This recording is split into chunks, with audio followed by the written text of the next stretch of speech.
Muy buenas tardes, bienvenidos de nuevo a Negocios Televisión. Llega un día más el repaso informativo de toda la actualidad, de todas las noticias, de toda la última hora. Llega el momento, un día más, de poner el foco en el conflicto de Israel con el ejército que ha interceptado este jueves de madrugada un misil disparado desde Líbano contra un dron que, eso sí, no ha llegado a sufrir daños. En respuesta, ha atacado las posiciones desde donde se ha realizado esta descarga, aunque hasta el momento no se han anunciado bajas. Durante la noche, las fuerzas de defensa de Israel han informado de que han respondido a más disparos desde Líbano, donde los israelíes intercambian ataques con el partido milicia chií libanés Hezbollah. Además, también dicen que han caído en las regiones de las granjas de Seba y contra el monte Hermón, cerca de los ocupados altos de Golán. Desde el inicio de la respuesta de Israel al ataque por parte de Hamas el pasado 7 de octubre, las fuerzas israelíes han tenido que hacer frente también a un aumento de las hostilidades en la región fronteriza que comparte con Líbano, donde ha protagonizado en los últimos días un intercambio de ataques con Hezbollah.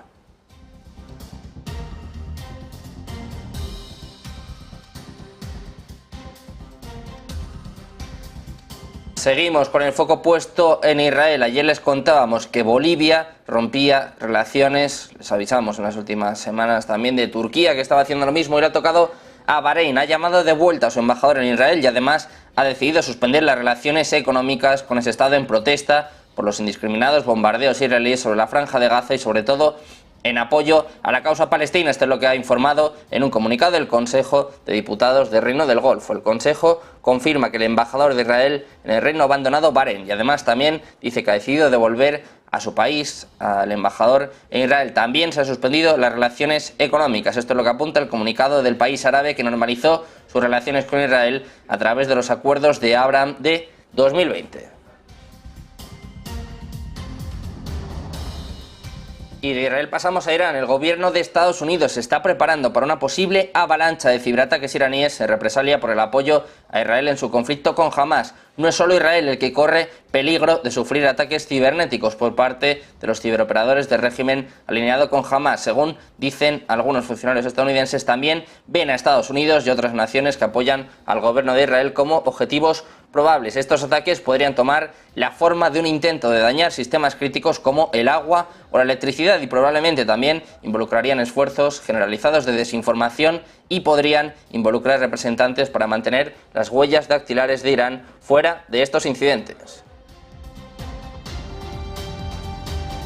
Pendientes también de Alemania, que ha dado un paso adelante tras los incidentes antisemitas en el país en las últimas horas. Hace unos instantes hemos conocido que el país ha decidido prohibir las actividades de Hamas en su territorio porque empiezan a considerar que es una organización terrorista y también se declara en unos términos similares al grupo pro-palestino Samido. La principal funcionaria de seguridad de Alemania ha dicho que han implementado una prohibición formal de la actividad de Hamas o en apoyo de Hamas y que están disolviendo un grupo que está detrás de una celebración del ataque de Hamas contra Israel. Seguimos con más noticias, hablamos de los BRICS y hablamos del expresidente del gobierno español. Mariano Rajoy ha dicho en Argentina que lo único que une a los países integrantes del grupo de economías emergentes de los BRICS, de Brasil, Rusia, China, India y Sudáfrica, es un cierto tufillo antioccidental. Ha hecho esta afirmación durante su participación en la 13ª edición del foro que, bajo el lema Despertó un nuevo orden mundial, debate en Buenos Aires sobre geopolítica, sustentabilidad y transición energética. El político del Partido Popular recordó que el 24 de agosto pasado los BRICS cruzaron una invitación a otros países, como es el caso de Arabia Saudí, Irán, Egipto, Etiopía, Emiratos Árabes Unidos y Argentina, para entrar en el grupo a partir del 1 de enero del año que viene. Rajoy ha comentado que las democracias occidentales son el sistema para ordenar la convivencia mientras no se conozca uno mejor.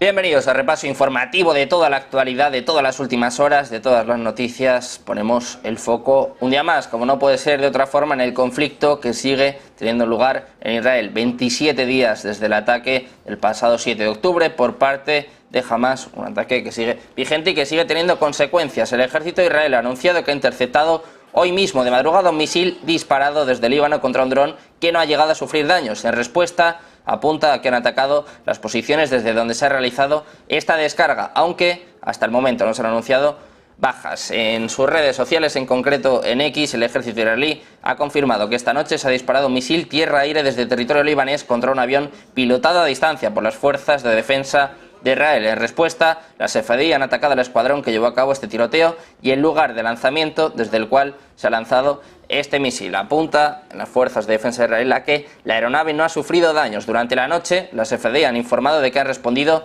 a más disparos desde Líbano, donde los israelíes intercambian ataques con el partido milicia chií libanés de Hezbollah, y además dice que han caído en las regiones de las granjas de Sheba y contra el monte Hermón, cerca de los ocupados altos del Golán. Desde el inicio de la respuesta de Israel al ataque por parte de Hamás el pasado 7 de octubre, las fuerzas israelíes han tenido que hacer frente también a un aumento de las hostilidades en la región fronteriza que comparte con Líbano, donde ha protagonizado en los últimos días un intercambio de ataques con Hezbollah.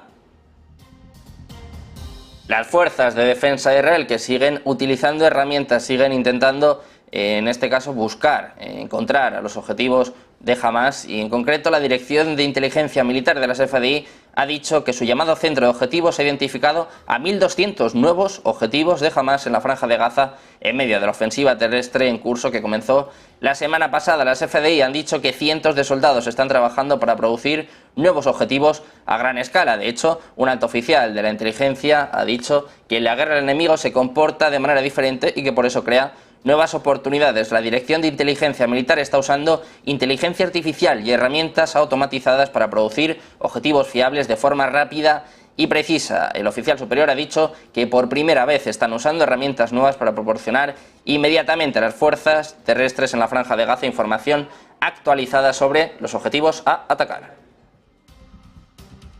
Seguimos con el foco puesto en Israel, en concreto en su primer ministro, Benjamin Netanyahu, y también en la ofensiva terrestre que se está llevando a cabo desde la semana pasada. Y es que en una nueva encuesta hemos conocido que solo el 29% de los israelíes apoya un ataque inmediato a la Franja de Gaza. Esto es lo que apunta el medio británico The Guardian. Según una encuesta del periódico israelí Marib, casi la mitad de los israelíes quieren detener el ataque, la guerra en la Franja de Gaza. Cuando se les preguntó si el ejército debería lanzar inmediatamente un ataque terrestre a gran escala, el 29% respondía afirmativamente, el 49% apuntaba que sería mejor esperar y el 22% se mostró indeciso. Al mismo tiempo, para que se hagan una idea, en una encuesta el 19 de octubre el 65% apoyaba un ataque terrestre, aunque es cierto que no indicaba momento exacto de esta operación. Caen los apoyos a Netanyahu y también caen los apoyos a la guerra, a la ofensiva terrestre que se está llevando a cabo en la Franja de Gaza.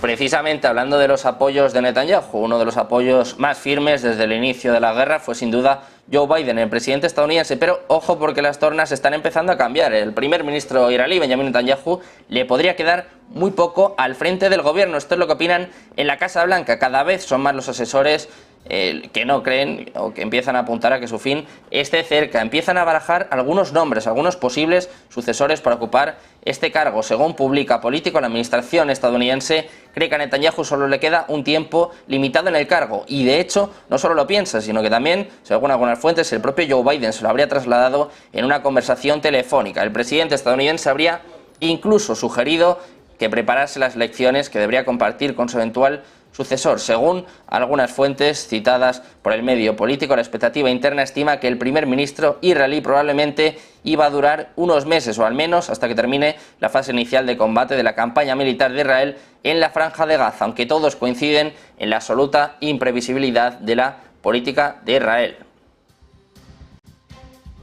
Con el foco puesto en Israel siguen las polémicas, siguen los países que rompen relaciones con Israel. Ayer les contábamos el movimiento por parte de Bolivia, también Colombia, Turquía. En las últimas horas, en los últimos días, están rompiendo relaciones diplomáticas y se les suma un nuevo miembro. Bahrein ha llamado de vuelta a su embajador en Israel y además ha decidido suspender las relaciones económicas con ese estado. Apuntan a que llevan a cabo estas acciones en protesta por los indiscriminados bombardeos israelíes sobre la Franja de Gaza y en apoyo a la causa palestina. Esto es lo que han informado en un comunicado del Consejo de Diputados del Reino del Golfo. Además, el Consejo confirma que el embajador de Israel en el Reino ya ha abandonado Bahrein y que el Reino además ha decidido devolver al país a su embajador en Israel. También se han suspendido las relaciones económicas con Israel. Esto es lo que dice el comunicado del país árabe que normalizó sus relaciones con Israel a través de los acuerdos de Abraham de 2020.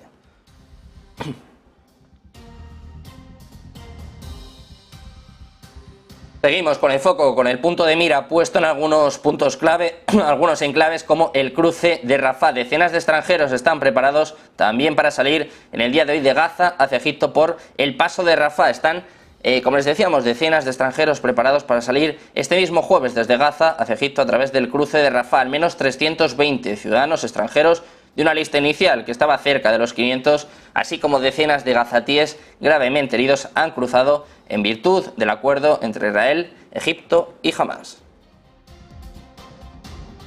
Seguimos con más noticias, seguimos fijándonos en puntos clave, en este caso en un hospital del norte de Gaza que ya se ha quedado sin electricidad. Se sigue acentuando, sigue aumentando la crisis sanitaria y humanitaria de Gaza. Según ha confirmado el portavoz del Ministerio de Salud, apunta que el principal generador de energía en el hospital indonesio de Beit Lahia, en el norte de Gaza, se ha quedado sin funcionar y que toda la instalación necesita ahora cambiar hacia un generador de respaldo más pequeño para continuar con el funcionamiento más básico. El portavoz de este centro sanitario dice que ahora es necesario cortar la electricidad en las habitaciones y los refrigeradores mortuorios, así como los generadores de oxígeno, medidas necesarias para que el hospital siga funcionando durante al menos unos días más. Este centro médico además está cerca del campo de refugiados de Jabalia, foco de los ataques aéreos de los últimos días. Lo que se espera ahora es que avancen las conversaciones con Israel y Estados Unidos para que vaya llegando combustible poco a poco a la franja de Gaza en el marco de los envíos de ayuda humanitaria a este enclave. De Israel pasamos a poner el foco un día más en Irán, en este caso en su presidente, en Ibrahim Raisi, que ha acusado a Estados Unidos de ser cómplice de los crímenes israelíes tras el impacto de un cohete en un complejo hospitalario de Gaza que sigue devastado por la guerra y que además ha causado centenares de muertos. Ha afirmado el propio Raisi que los pueblos del mundo consideran a Estados Unidos cómplice de los crímenes del régimen sionista. Siguen los ataques, las advertencias, las amenazas por parte de Irán. Ayer le tocaba al ayatolá Jamenei. También hablaba el ministro de Relaciones Exteriores Abdollahian, apuntando, amenazando a Israel y acusando también a Estados Unidos.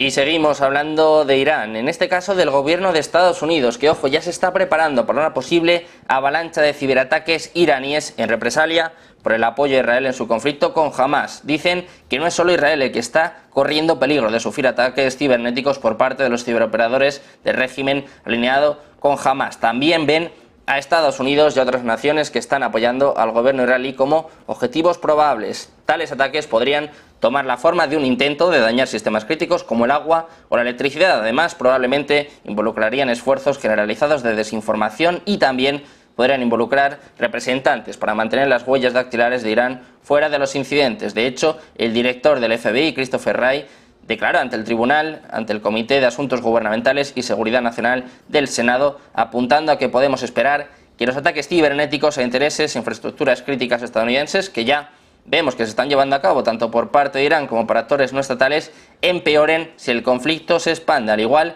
que la amenaza de ataques cinéticos. De Estados Unidos pasamos a Alemania, que ha dado un paso adelante después de los incidentes antisemitas en el país. En las últimas horas, hace unos instantes, hemos conocido que el país ha decidido prohibir las actividades de Hamás en su territorio porque empiezan a considerar que es una organización terrorista y también se declara en unos términos similares al grupo pro-palestina Samidun. La principal funcionaria de seguridad de Alemania ha dicho que han implementado una prohibición formal de la actividad de Hamás o en apoyo de Hamás y que está disolviendo un grupo que estaba detrás de una celebración del ataque de Hamás contra Israel. El canciller Olaf Scholz anunció que el gobierno planeaba tomar medidas contra ambos grupos el 12 de octubre. Además, la ministra de Interior, Nancy Faeser, ha dicho hoy que va a entrar en vigor la prohibición de actividades relacionadas con Hamás, que ya figura en la lista de la Unión Europea como grupo terrorista. Además, también dice que se está prohibiendo y disolviendo la rama alemana de la red Samidun, que según ella apoya y glorifica a grupos como Hamás. Y de Alemania pasamos a Austria. El gobierno austriaco está trabajando con la comunidad judía para evaluar las medidas de seguridad en medio de las preocupaciones por un aumento de los ataques antisemitas. Esto es lo que ha dicho el ministro Interior en Viena, apuntando a que se trata de un proceso de seguridad constante y necesario. Esto es lo que ha afirmado el propio ministro de Interior, el propio Gerhard Karner, tras una reunión con el ministro del Interior británico, precisamente en Viena, en la capital austríaca. Seguimos con más noticias. De Austria pasamos a Arabia Saudí, que ha lanzado una campaña para recaudar fondos de ayuda para los palestinos en la Franja de Gaza. La agencia estatal de prensa saudita ha dicho que el rey Salmán ha donado cerca de 8 millones de dólares al fondo y además el príncipe heredero Mohammed bin Salman ha donado más de 5 millones de dólares. Estos fondos se recaudarán a través de la plataforma de donaciones en línea Sahem, que el reino ha estado utilizando para contribuir a los esfuerzos de ayuda en otros países. Antes del estallido de la guerra en Gaza, Arabia Saudí había estado en conversaciones con Estados Unidos sobre la normalización de los lazos con Israel. De hecho, este reino ha pedido el fin de la violencia y avances hacia el establecimiento de un Estado palestino independiente junto a Israel.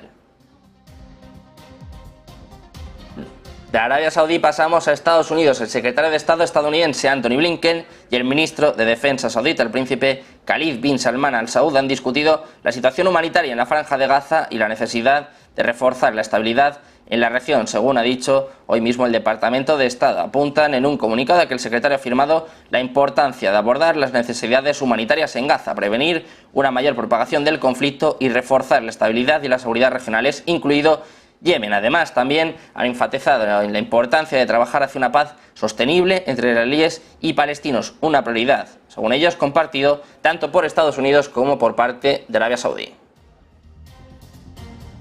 De Estados Unidos pasamos a Rusia. La portavoz del Ministerio de Asuntos Exteriores ruso, María Zakharova, ha dicho que la recomendación de Israel de que sus ciudadanos abandonen la región rusa del Cáucaso Norte después de una violenta protesta anti-israelí que tuvo lugar en Dagestán el pasado domingo era antirrusa. En una reunión informativa con los periodistas, Zakharova ha dicho que la advertencia israelí contra los viajes a las regiones mayoritariamente musulmanas del Cáucaso Norte no guarda relación con la realidad. Decenas de personas fueron arrestadas después de que cientos de manifestantes se irrumpieran el domingo en el aeropuerto de Makachakla en Dagestán en busca de pasajeros judíos a bordo de un avión que llegaba desde Tel Aviv. Zakharova ha dicho que las tradicionalmente fuertes relaciones de Rusia con Israel eran resistentes. Además, Rusia, como ya saben, ha criticado repetidamente las acciones militares de Israel en la Franja de Gaza, reafirmando su apoyo de larga data a un Estado palestino y al mismo tiempo recibiendo a una delegación de Hamas en Moscú.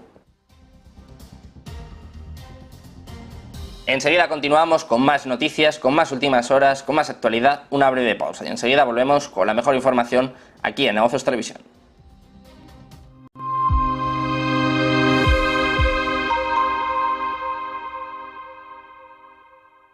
Ven al Torreón, estamos en El Pardo, un espacio único en plena naturaleza. Disfruta de momentos de desconexión mientras saboreas la mejor gastronomía. Disponemos de 7 amplias terrazas y salones para todo tipo de eventos. Degusta nuestros exquisitos platos acompañados de una selecta bodega de vinos. A tu servicio, un gran parking y zona infantil. Abierto los 365 días del año. Cocina ininterrumpida desde las 10 de la mañana hasta las 12 de la noche. Haz tu reserva. Localizarnos ahora es más fácil. La economía a tu alcance. Empresas, inversiones, tecnología. Ya en la app de Movistar. Vive la economía. Negocios Televisión.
Ya estamos de vuelta en Negocios Televisión, pendientes de las últimas horas, de las noticias, de la actualidad y también de los datos macroeconómicos. Hemos conocido hace apenas unos minutos las peticiones de subsidio por desempleo en Estados Unidos. Seguimos pendientes del empleo, un factor clave de cara a las decisiones por parte de los bancos centrales, de cara a las decisiones por parte de la Reserva Federal. Y las peticiones de subsidio por desempleo han quedado por encima de lo esperado, 217.000. El mercado esperaba en torno a las 210.000 en línea, precisamente con el dato del mes anterior. Quedan por encima las peticiones de subsidio por desempleo. Seguimos pendientes de este sector, de estos datos claves para las decisiones por parte de los bancos centrales. De Estados Unidos pasamos a Rusia, pasamos a hablar del presidente ruso, de Vladimir Putin, que ha dicho, ojo, que espera que se intensifiquen las sanciones occidentales contra Moscú, y además dice que su país debe estar preparado para actos de sabotaje a algunas infraestructuras vitales. Durante una reunión con los jefes de los departamentos económicos, Putin ha dicho que la economía rusa se está desarrollando de manera estable a pesar de la presión por parte de Occidente. Ha señalado que en 9 meses el PIB aumentó un 2,8% en comparación con el mismo periodo del año pasado, mientras que los salarios en Rusia han crecido un 7,5% en términos reales y la tasa de desempleo se mantuvo baja, en torno al 3%. Sin embargo, ha advertido que Occidente podría recurrir a medidas más agresivas a medida que se agote el potencial de las sanciones occidentales. De Rusia pasamos a Estados Unidos y sus conversaciones con China, y es que, como les digo, se están llevando a cabo conversaciones para establecer una fuerza multinacional en Gaza después de que Israel desarraigue a Hamás. Esto es lo que han confirmado 2 senadores estadounidenses, la señal más clara hasta ahora de que Estados Unidos y sus socios están considerando seriamente el despliegue de tropas extranjeras en el enclave. En concreto, los senadores Chris Van Hollen y Richard Blumenthal han dicho que hay una diplomacia temprana a puerta cerrada sobre el establecimiento de una fuerza de mantenimiento de la paz en Gaza, aunque no es probable que incluya a tropas estadounidenses. Dicen que hay conversaciones en curso sobre la posible composición de una fuerza internacional. Eso sí, se han negado a entrar en detalles específicos, ya que dice que son muy preliminares y frágiles, pero continúa diciendo que cree que sería importante tener algún tipo de fuerza multinacional en Gaza como transición a lo que venga después. Seguimos con advertencias por parte de ONGs. Hoy la tocada a UNICEF, que denuncia la situación catastrófica que enfrentan los niños en Gaza y además enfatizan que incluso las guerras tienen reglas. Dice, y UNICEF afirma que el coste que la escala de la violencia va a tener para los niños y sus comunidades se va a reflejar en las generaciones venideras. Dice que los niños están muriendo a un ritmo alarmante y que se les está negando sus derechos básicos. Además, también añade que los hospitales y las escuelas deben estar protegidos de los bombardeos y que no deben utilizarse con fines militares de conformidad con el derecho internacional humanitario. Se debe proteger a los civiles, en particular a los niños, y se deben hacer todos los esfuerzos posibles para protegerlos en todas las circunstancias. Nueva advertencia por parte de ONGs, UNICEF, denunciando la situación catastrófica que está teniendo lugar en Gaza y diciendo que incluso las guerras tienen normas, tienen reglas. Pasamos a hablar de China, que está aceptando celebrar unas conversaciones sobre el control de armas con Estados Unidos. La reunión que va a tener lugar en Washington se produce en un momento en el que aumentan las preocupaciones sobre una carrera armamentística con Beijing y Moscú. Según publica The Wall Street Journal, la administración Biden está trabajando para preparar esta discusión inusual con China sobre el control de armas nucleares, mientras Estados Unidos busca evitar una desestabilizadora carrera armamentística a 3 bandas. La reunión, prevista para el lunes, es la primera conversación de este tipo con Beijing desde la administración Obama y se va a centrar en formas de reducir el peligro de error de cálculo, según algunos funcionarios estadounidenses. Seguimos hablando de la carrera nuclear. En este caso, Rusia ha tenido en el día de hoy un aviso formal de que Washington ha llevado a cabo un lanzamiento de prueba de un misil balístico intercontinental. Eso sí, quiere decir que ha sido un lanzamiento fallido por una anomalía descubierta durante un lanzamiento de prueba desde la base de la Fuerza Aérea Vandenberg en California. El comunicado no especifica la naturaleza de esta anomalía y además agrega que se requiere un análisis cuidadoso para determinar la causa del fallo del error del lanzamiento por parte de Estados Unidos.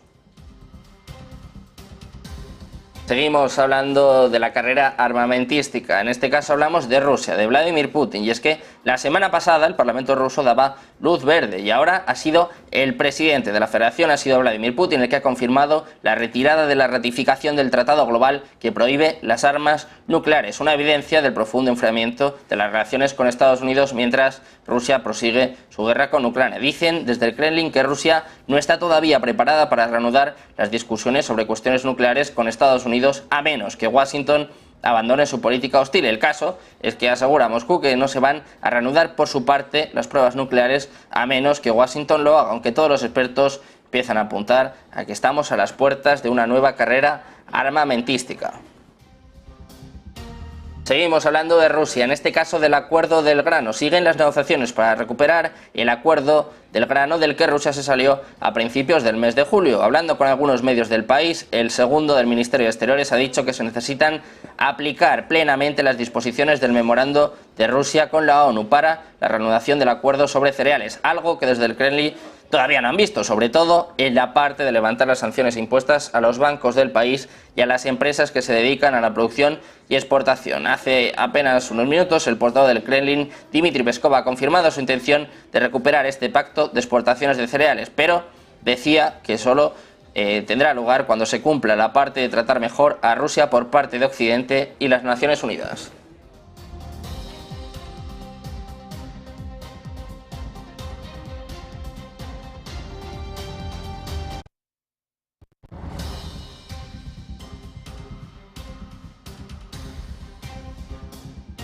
Enseguida volvemos con más noticias, con más últimas horas, con más actualidad. Enseguida volvemos también con el mejor análisis. Empieza en nada, en 3 minutos, suenan las campanas, arranca la penúltima sesión en Wall Street.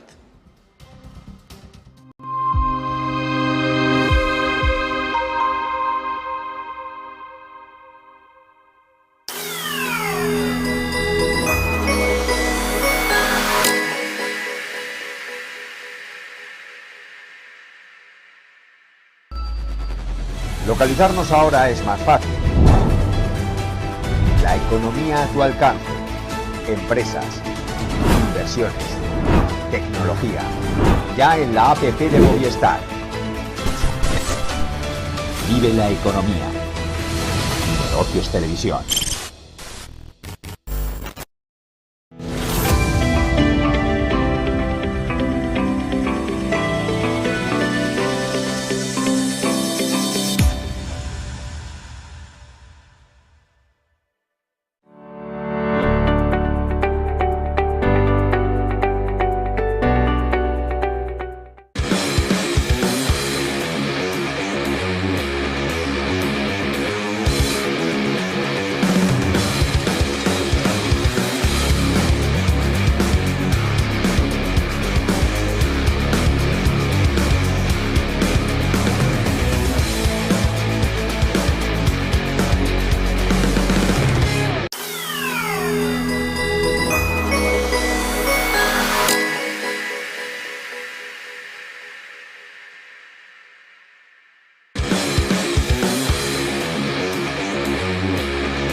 Estamos de vuelta en Negocios Televisión, seguimos pendientes de las últimas horas, de la actualidad que nos lleva, en este caso, a Estados Unidos, también a cómo empiezan a cansarse en Occidente, en Estados Unidos, también en Europa, lo decía ayer la propia Meloni, de la ayuda, del apoyo que están brindando a Ucrania. La proporción de estadounidenses que dicen que Estados Unidos está haciendo demasiado para ayudar a Ucrania a defenderse de la agresión rusa ha crecido hasta el 41% el mes pasado, impulsado por la creciente preocupación entre los republicanos. De hecho, una gran mayoría de los estadounidenses ahora dice que Estados Unidos está haciendo demasiado para ayudar a Ucrania, mientras que 1 de cada 3 dice que Estados Unidos está ayudando en la cantidad adecuada frente al 43% del mes de junio. Solo el 25% dice que Estados Unidos no está haciendo lo suficiente. El 62% de los republicanos dice que Estados Unidos está haciendo demasiado para ayudar a Ucrania frente al 50% que lo decía en el mes de junio. El 44% de los independientes apuntan a que Estados Unidos está haciendo demasiado para ayudar a Ucrania, un aumento de 10 puntos porcentuales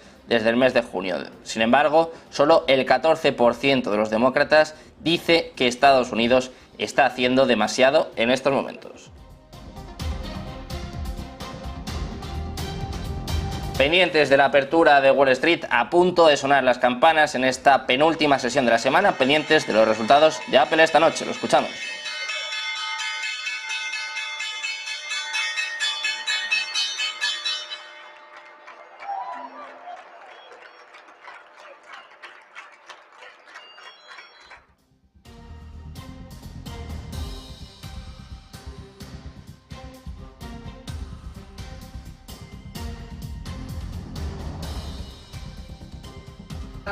Apertura en positivo en esta penúltima sesión de la semana, con el foco puesto en las tecnológicas después de la decisión de ayer de Jerome Powell, la decisión por parte de la Reserva Federal, una decisión que se ha visto con mucho optimismo por parte de los inversores. Veíamos subidas importantes en los mercados europeos y vemos subidas en Wall Street. El Dow Jones sube en torno al 0,67% hasta los 33.274 puntos. Vemos también subidas importantes para el S&P, cerca del punto porcentual, 0,96% arriba hasta los 4.278 enteros. Y el Nasdaq, el sector tecnológico, a la espera de los resultados de Apple que vamos a conocer al cierre de la sesión, viene subiendo con fuerza, un 1,23% arriba hasta los 13.229 puntos. Sigue el optimismo en Wall Street. Las palabras de ayer de Jerome Powell han sentado bastante bien a los mercados, bastante bien a los inversores, a pesar de que haya dejado la puerta abierta a más subidas de tipos de cara al año que viene. Enseguida analizamos todas estas cuestiones, enseguida empezamos con los mejores expertos, seguimos repasando noticias y seguimos poniendo el foco en Ucrania. En este caso, está acusando a Nestlé de patrocinar la guerra para operar en Rusia. La ofensiva empresarial con réplica diplomática que llega desde Ucrania apunta que la agencia anticorrupción del país ucraniano ha acusado a Nestlé de ser un patrocinador internacional de la guerra por seguir vendiendo y pagando impuestos en Rusia. El mayor fabricante de alimentos del mundo ha sido agregado a una lista que incluye algunas empresas de consumo rivales como Mondelez, PepsiCo y Unilever. La designación está diseñada para causar daño a la reputación de las empresas, pero no conlleva consecuencias legales. Rusia planea gastar cerca de un tercio de su presupuesto gubernamental en la guerra el próximo año. Los impuestos pagados por las empresas contribuyen a eso, pero salir del país podría significar entregar activos al Estado o inversores locales relacionados con él. Esto es precisamente lo que dicen, lo que apuntan en estos momentos desde Ucrania.